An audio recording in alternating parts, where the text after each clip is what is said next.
It has taken decades of research, but finally Josh Gibson, a Hall of Famer, a Negro League star, and long believed to be one of the best hitters in baseball history, has his proper place in the game's record book. But how has this happened more than 3/4 of a century after his death?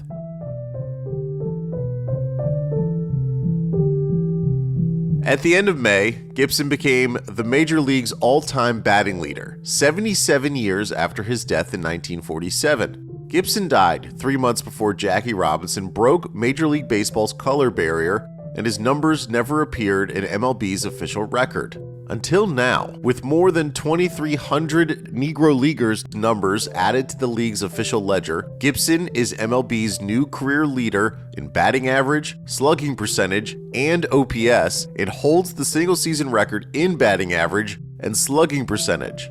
Gibson's great-grandson Sean told USA Today that, quote, "When you hear Josh Gibson's name now, it's not just that he was the greatest player in the Negro Leagues, but one of the greatest of all time. These aren't just Negro League stats, they are Major League Baseball stats." This is the culmination of decades of research from volunteers and, more recently, a 3.5-year process to integrate Negro League statistics into MLB's official record. It took exhaustive digging through newspaper archives and microfilm to reach a point where MLB estimates it has box scores for 75% of all Negro League games from 1920 to 1948.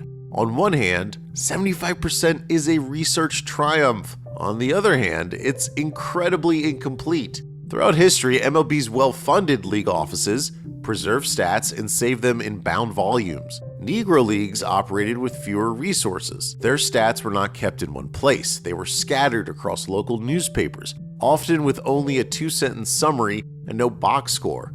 The season schedule sometimes fluctuated by the day.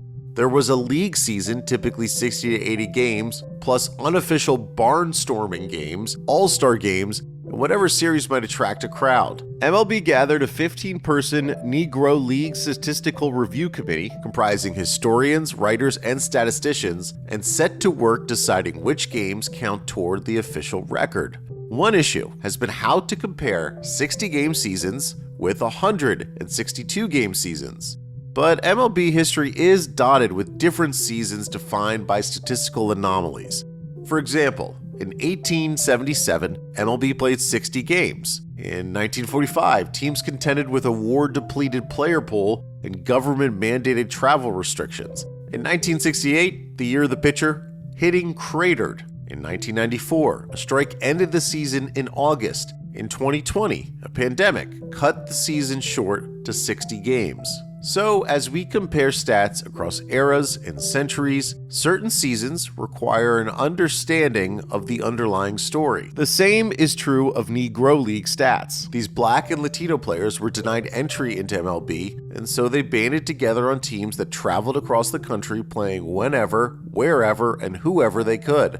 The current American League National League standard for statistical minimums will be applied to Negro League stats. Players must have 3.1 plate appearances times the number of team games scheduled to be eligible for the batting title. Pitchers must have 1 inning pitched per game scheduled to be eligible for the ERA title. By those standards, a 60-game minimum for all-time season leaders would be a minimum of 186 plate appearances and 60 innings pitched. Because Negro Leaguers played a smaller sample of games than MLB players, they'll feature more prominently in rate stats, like batting average and ERA, than counting stats like homers and wins.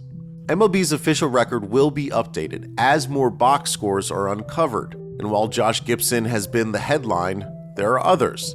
Hall of Famers Oscar Charleston, Judd Wilson, Turkey Stearns, and Buck Leonard are all top 10 all-time by batting average. Dave Brown's 2.24 career ERA ranks 3rd. Satchel Paige's 1.01 ERA for the 1944 Kansas City Monarchs is the 3rd best single-season mark.